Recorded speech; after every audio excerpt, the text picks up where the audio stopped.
Testimony Talk with my special guest tonight, Caprice Coleman, the first one of 2022 that we'll be having. Caprice, how are you, man? I'm doing great, man. How you doing? Doing well, man. Well, here, you know what Testimony Talk, I kind of explained to you what it's all about. Man, the main thing is, man, I know you preach some, right? Yes, sir. I want to hear, what's your testimony, man? What's something you'd like to share with the folks? Well, I was raised in church. Was called to preach at age 14 years old. Oh. Um, Kind of started then on like a bus route, and then as I got older, life happened. I moved out of my house when I was 18 years old. Moved on my own, and then really experienced life while I was in church. And so I was a young man in the ministry, and then growing up in this world at the same time, I experienced a lot of things. And then on top of that, became part of the entertainment world.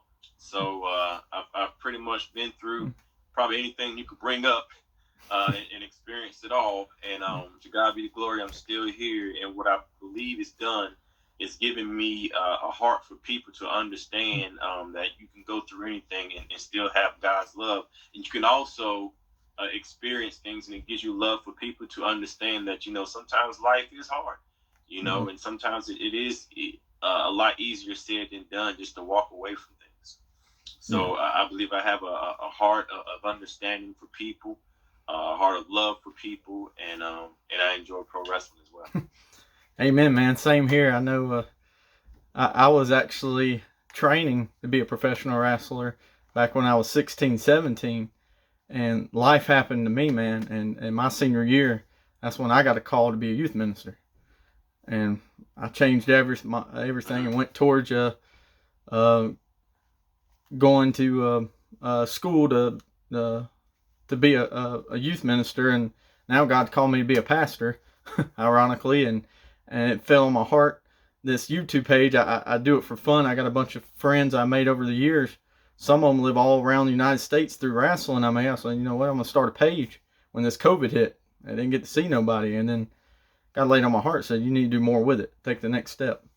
I got contacts and be able to talk. So I'm glad. Man, it's a gratitude to have you here on Testimony Talks, to be able to talk with me and just be able to share.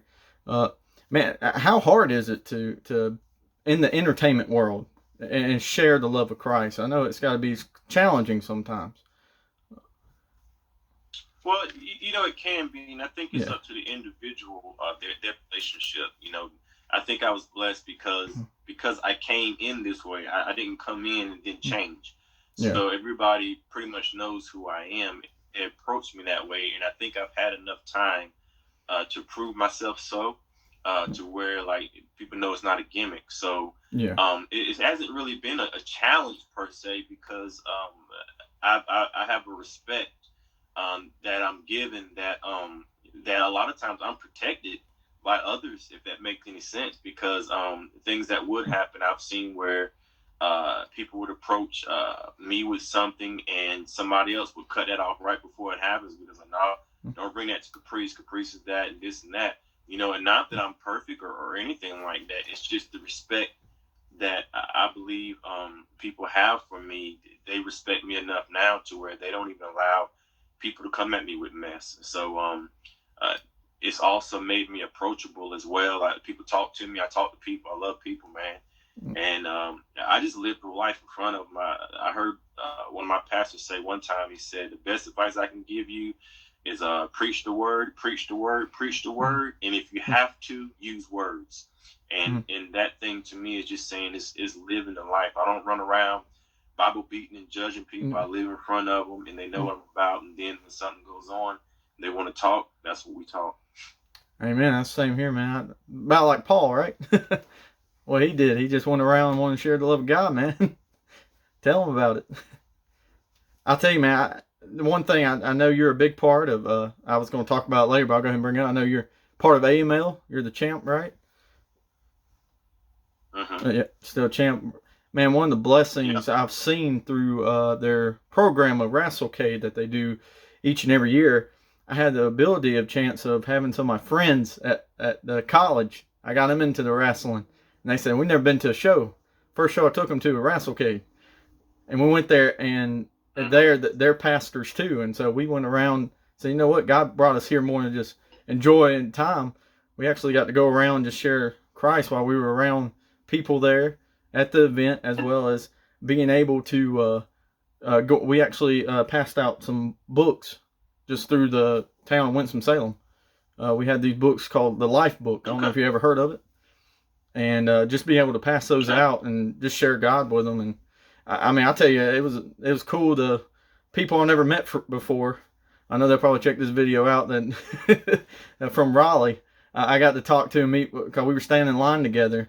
We sat there and talked, and then they said, "Hey man, let's grab lunch together." So we went and grabbed lunch, and I just got to share the gospel with them there, and I had lunch with them, talked with them, talked about wrestling, man. So I said, you can't beat that. So yeah, it's just amazing how many wrestling fans they are that here that are wrestling fans and pretty big into the church as well.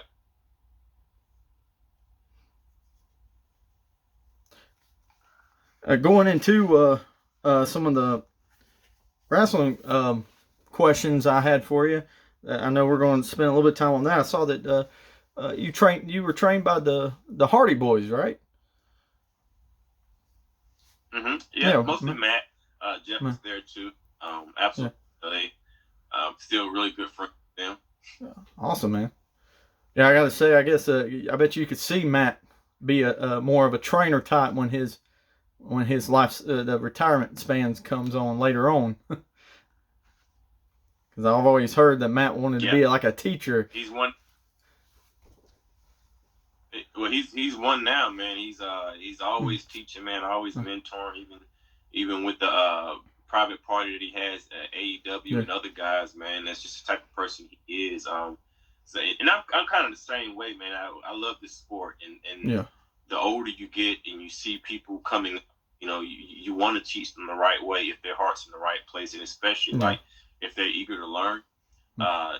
You have to be there for them people, and somebody was there for me, so I'm that type of person, and so is Matt, man. Somebody that wants to learn, somebody that's real about it, he'll show them. It's the same way I am. Yeah, talking about the Hardy Boyz, I know it's recently you probably heard back in December about the situation with Jeff Hardy. You have any concerns for him? I know that's been a big topic here in the last month. What's the situation with Jeff Hardy? Where he kind of some people are going around saying he's going back to his demons are still there, and he had a situation with a live event at WWE, and they ended up they told him to go home, then they ended up releasing him later in the week. I know there's any concerns about there with him or anything. Are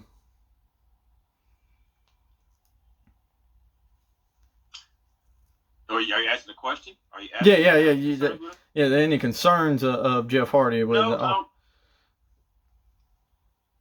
I mean, this is the first I'm hearing. Like, I'm not able to keep up. I'm actually like watching. And while you're talking, I'm not even trying to remember AEW Dark is on. I have like a lot of guys that I trained that are actually wrestling as we speak, like back to back. It's all like North Carolina guys, and but no, I don't have like real concerns because here's the deal. He's battled this type of stuff before. Yeah. And these demons are real, man. When you have them, it's not something you turn off and turn on. And really, all you can do is pray for him. I know Jeff. I've known for over 25 years. And sometimes you win these battles, sometimes you won't. But the last thing you can do, the worst thing you can do, is cut off communication to a friend or judge a friend and while he's down. I never do that. And if he is hurt, if he does have that or whatever like that, I wish him the best. He always bounces back, and he comes back stronger each time. And I just hope he does that. This is a sport that is very demanding, demanding on your body, demanding on your mind, demanding on your spirit, demanding on your schedule. and it shows you that you know, if it doesn't show you anything else, it shows you that you're expendable as well. You know, a lot of times people end up turning to stuff to try to keep them in the ring as long as they can, and sometimes it gets the best of them. You know, it's not right or wrong, and it's their choice, and everybody makes their own choice to do it. But some people are stronger at it than others. You know, and so if this has happened to Jeff, I love him, man, and I love him all the way through it, man, because, you know, if I had a similar situation, I would want somebody to do the same for me. Amen. For sure. Yeah, talking about it, you know, the wrestling world, it's not like a NFL or something where you got a season off or the season to practice and to rest up. It's 24/7, man. It's always on the road. Do you think some of the bigger companies that like you said, they demand so much and stuff, should they give a rest to certain guys to give them breaks and stuff? That's always been something I know I've thought about. If you ask, yeah, I mean, they will, but here's the deal, man. This is a sport to where, you know, the fans demand certain stuff they want to see, and entertainment wants to present these people in front of you of all times. And when you get to a certain place of that, you want to be there. You want to show that you're the person that can be there. You can hold that torch.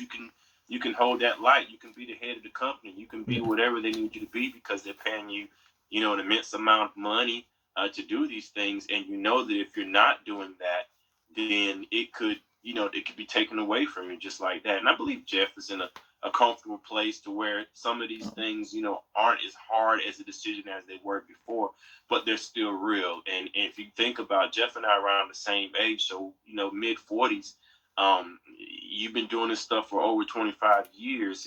It catches up with you.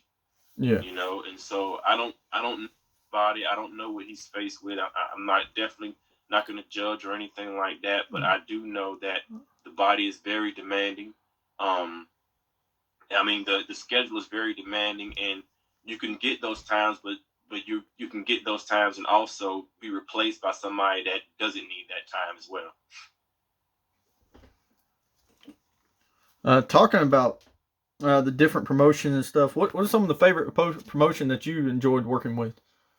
I know you like you said, you've been there for about 25 years, so. Promotions as far as like indie promotions or period? Period. Promotion in general. Okay, well, I mean, of course, I love Ring of Honor. I will always love Ring of Honor. Ring of Honor will always have my heart because they've been a promotion that I've worked for. I've been with them 11 years, and them taking a season off was not because of, you know, them. It's because they fought for us, you know, and for that they will always have my respect. I like AML Wrestling. It's a promotion that's, you know, family based, family friendly based, or whatever, and it's in North Carolina. That I love working with them as well. Huge fan is NWA Wildside is where I got most of my start from. I started Omega with the Hardy Boyz, but like NWA Wildside is where the, you know, publicity came from, because it was on TV, it was worldwide, and other people got a chance to see who I was. There's not a promotion that I have anything bad to say about. You know, I feel all promotions have their job, you know, and they have their lanes, you know, and what makes them different, what makes them stand out. So I guess it would have to be more specific of a certain promotion to ask my detailed, I guess, opinions on them. Well, I know you touched it a little bit. I did have the ring on Ring of Honor. You see their future as they're taking the season off, and they're going to come back bigger than ever as they return. I know they're going to return in April, right? Yeah, they've already set the date, April 1st. They've already set it in Texas. WrestleMania weekend will be our return, a Super Card of Honor, and they're already selling tickets. Do you see any way of I know the rumor's been going around for this past month of the forbidden doors have been open. You see anything that could help? Maybe WWE maybe be helping out with Ring of Honor with it being WrestleMania weekend. Maybe anything eye popping for people out there. Hey, I think anything's possible, man. I look at if you look at Mickey James, she's going to be in the Royal Rumble. You got Zack Ryder. What's his work name now? Matt. Matt Ryder. I mean Zack Ryder. Yeah, Cardone. Matt Cardone. Yeah. Cardone going to different.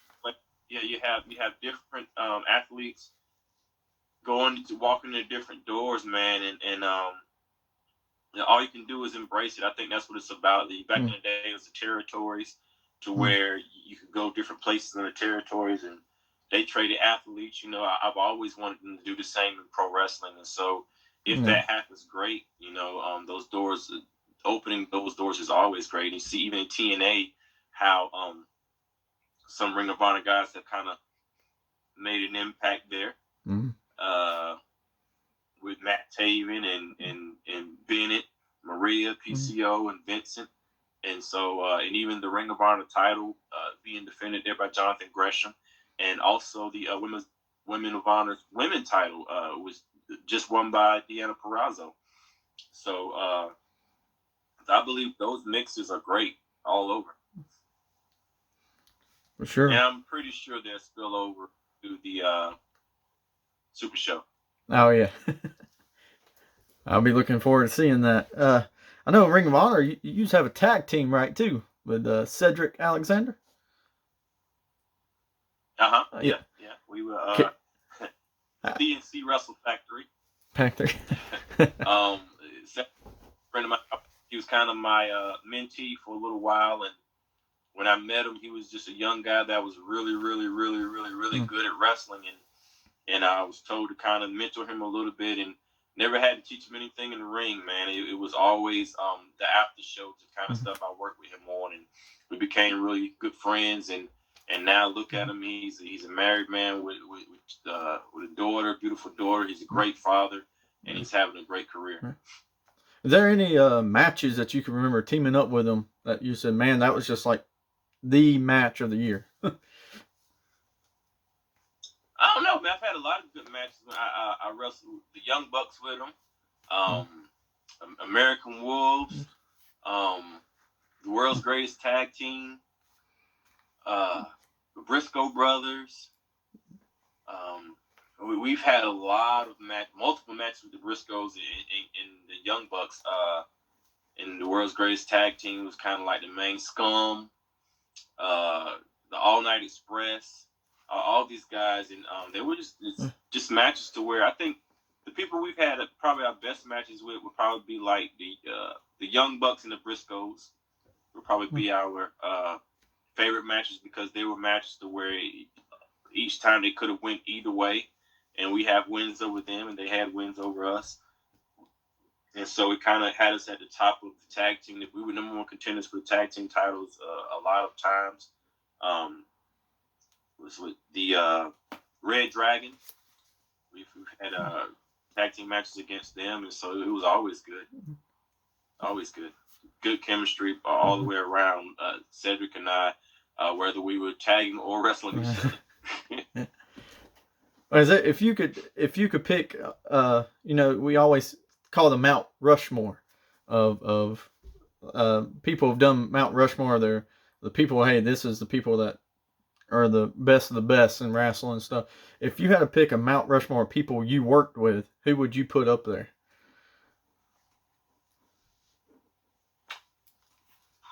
Jay Lethal.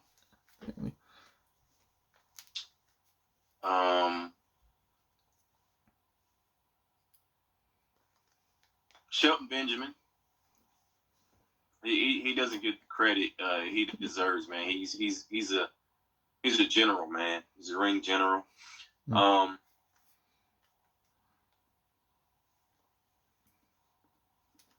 Guerrero. David Richards.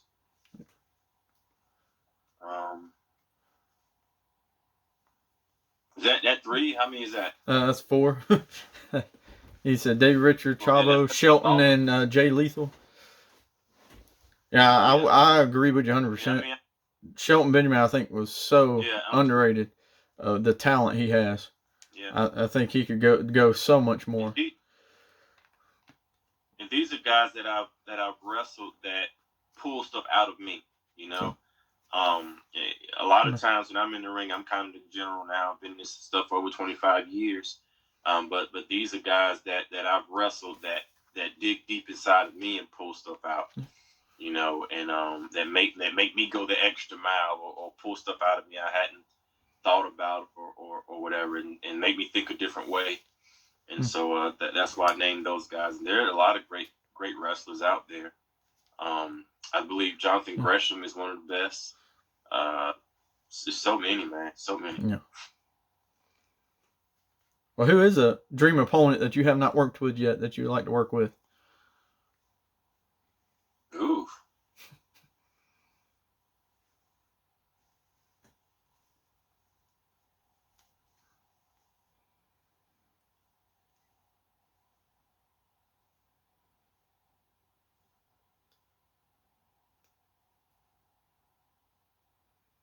I don't know.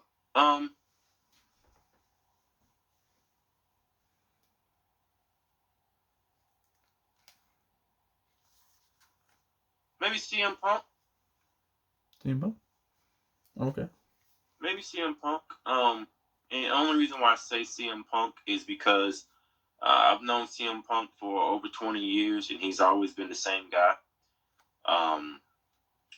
I've never wrestled him one-on-one. We've had tag team matches before. I've never wrestled him one-on-one. And I just believe that we would have a good match. I really believe we would because of him, the respect I have for him, staying who he is for years. The respect that I have for him is already there. But I also believe technical and prowess-wise and the way he thinks about wrestling, it would be challenging for me. But then we would also be able to pull out some stuff that I don't think anybody would think of. Daniel Bryan's another one. Brian Daniels, whichever one you say. So, yeah. Is there an opponent that sadly may have gone too soon before you got a chance to work with that you would like to? Eddie Guerrero and Brian Pillman all day long. All day long. Yeah. Yeah, those I would love to work them. I'd also like to work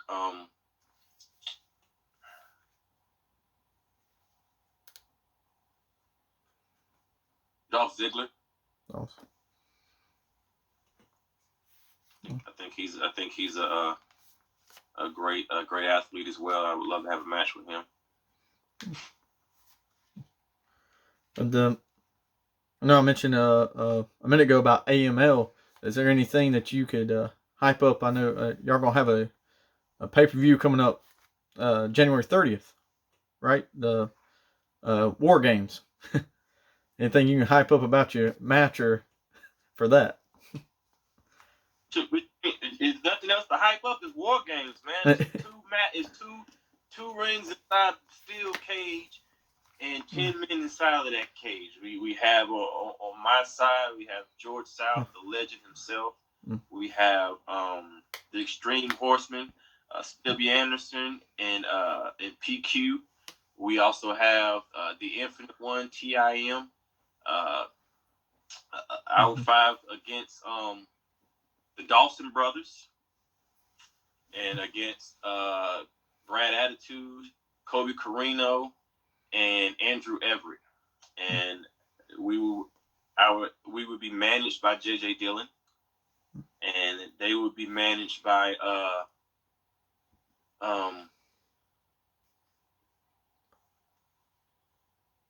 Ellering. Paul Ellering? Road Warriors manager. Paul Ellering? Yeah, Paul Ellering. And so that would be very exciting. I'm looking forward to it. I'm scared. I'm not to say scared, but yeah, scared is probably the good words because, I've never been in War Games before, but I wouldn't mind teaming with the team I'm teaming. I trust them, but you don't come out the same. You don't walk in those matches and come out the same. And it's one of those matches that where my family is thinking Dad is just going away for the wrestling booking. But Dad knows he might not come back the same way he left. You know, this is pretty serious matter. It's been building for years.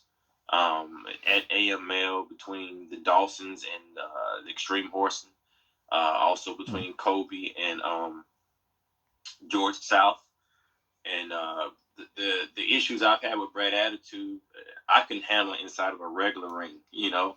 But the confounds of a steel cage just add to it. But I also know the risks that come along with that make you worry. And so for me to sit here and be like, oh, we're going to do this, we're going to do that, and do this and that, I'm not that type of person. I'm a realist, man. I've been in cages before. I've never been in war games. And all I can do is go in there and fight for my life and know the people that are fighting beside me are doing the same thing. I have a trust for each one of those guys, and that's all we can hope for and come out with a win. It's probably going to be a lot of bloodshed that night. Imagine so. Looking forward to seeing how it's going to turn out. On top of that, there any type of match that you would like to be in that you've never been in before besides, I know you just mentioned War Game, is there another type of match maybe? I like the peer matches that Ring of Honor has been bringing over the pandemic. Jonathan Gresham and with Josh Woods. They've brought a lot of these guys out of nowhere that have taken pure wrestling and made it mean something. Mm-hmm. You know, I'm a huge fan of pure, and I would love to do some pure wrestling matches.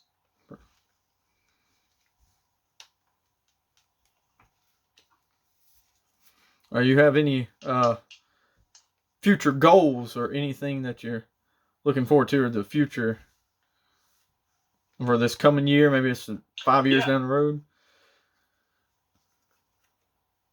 Well, I want to continue to be versatile, and I believe that in this sport, I've been in the sport for over 25 years, and I've been everything from referee to producer in the back, you know, and I want to be able to learn more about this sport and to add to it, you know, add to my resume, and wherever I land, you know, if Ring of Honor comes back and it's not a full-time type thing and I need full-time work, wherever I land will understand that I'm more than just a wrestler. I can wrestle, I can commentate, I can manage, I can produce, I can develop talent, I can referee, I can do whatever's needed. And that's the type of person I am now, and I'm confident in that as well.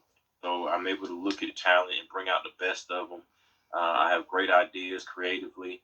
I'm also in phenomenal shape myself, and I could be a great singles wrestler, tag team wrestler. I'll do whatever, man. And so it's a blessing to be the age that I am and still in the shape that I am and still have the love that I have for this sport. I'm just looking for an opportunity to show it.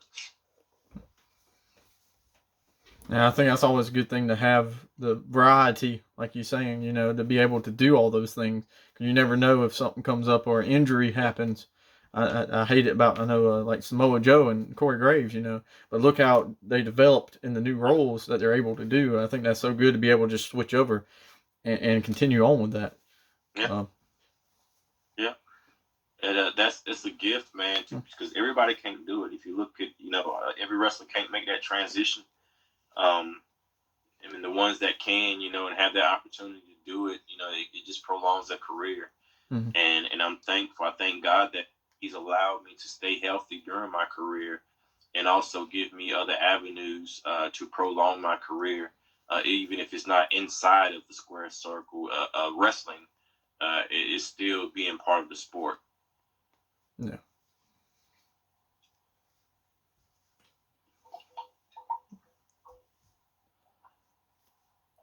Man, I appreciate you sharing with us on Testimony Talk.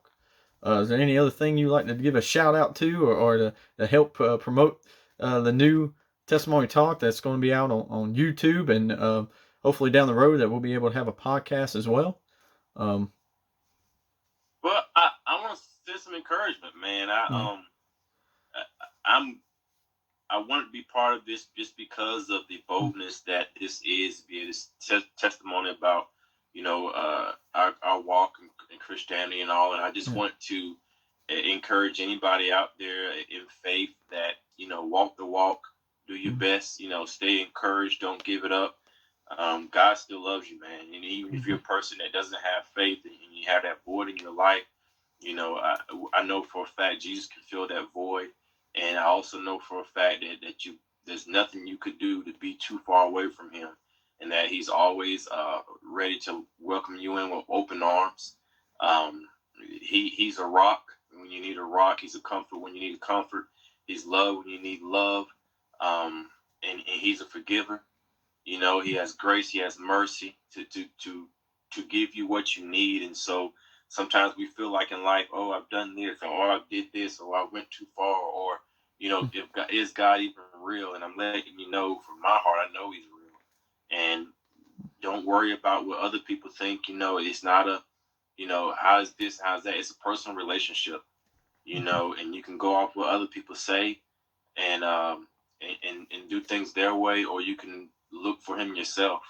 And he's very easy to find, and I believe if you do that, for yourself, you'll learn more about yourself, because it's kind of like you're going to the creator. He created you, so he knows what's best for you. Why not ask him why you're here? Amen, man. Amen to that. I tell you that the Lord always provides, man. He always looks out for us. I mean, I know there's a lot of people probably struggling through these times, especially with the pandemic that's been coming on and all the things around us. But man, it's just another sign of saying, hey, God's real. He's here. I think you said you live in North Carolina, right? Yeah. Yeah. Did you get a lot of snow? I know we here we got 10 inches. No, we not probably 4 inches worth, and it's already gone. Yeah. Yesterday it started coming down, and I pulled my car out further down the parking lot so I wasn't trapped in, and put the blankets over the thing and took the ice off and all that stuff. And then woke up this morning and wasn't much of nothing, so I just took it off and brought the cars back down. Yeah. It didn't hit us too bad at all. It's supposed to freak over tonight. Frozen over a little more. Just being careful in that aspect.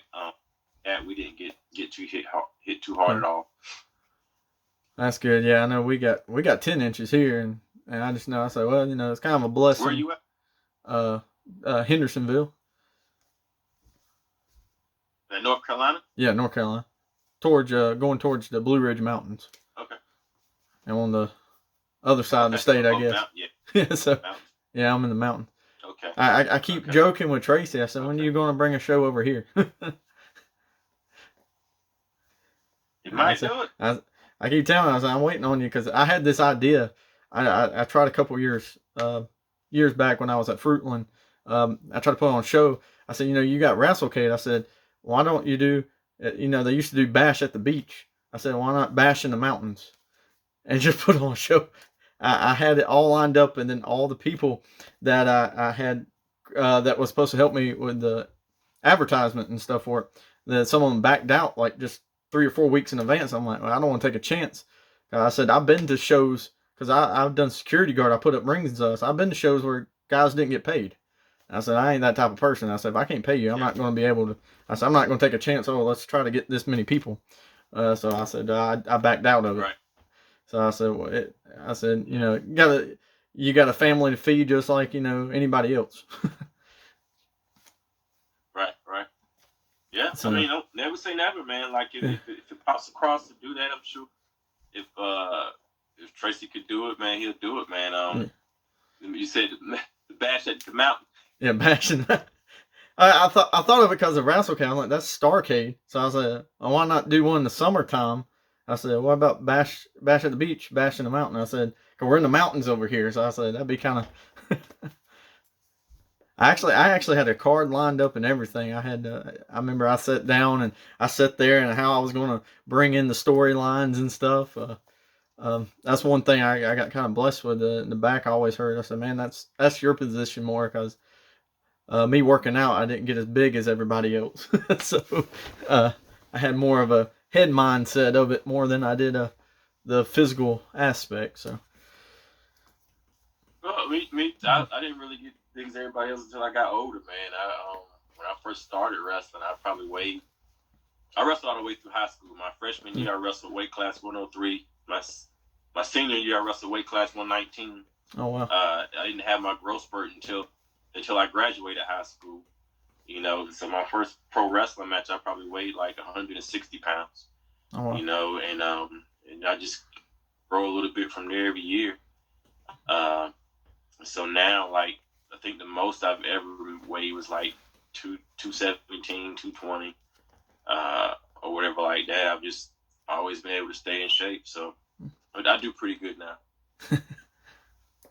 I noticed that a lot of the guys look better now than they did back in the day. I always see now. Yeah, I think the older I get, man, you just take it more serious. Your health and all. I think it's a whole package, man, to where the older you get, you just want to take your health more serious. And when you do that, your body responds to it.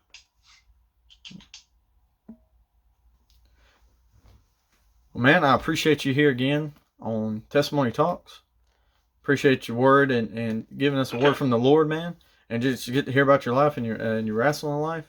Because this is what this show's about, man. It's about wrestling. It's about just getting a little closer to God. So appreciate you again here, Caprice Coleman.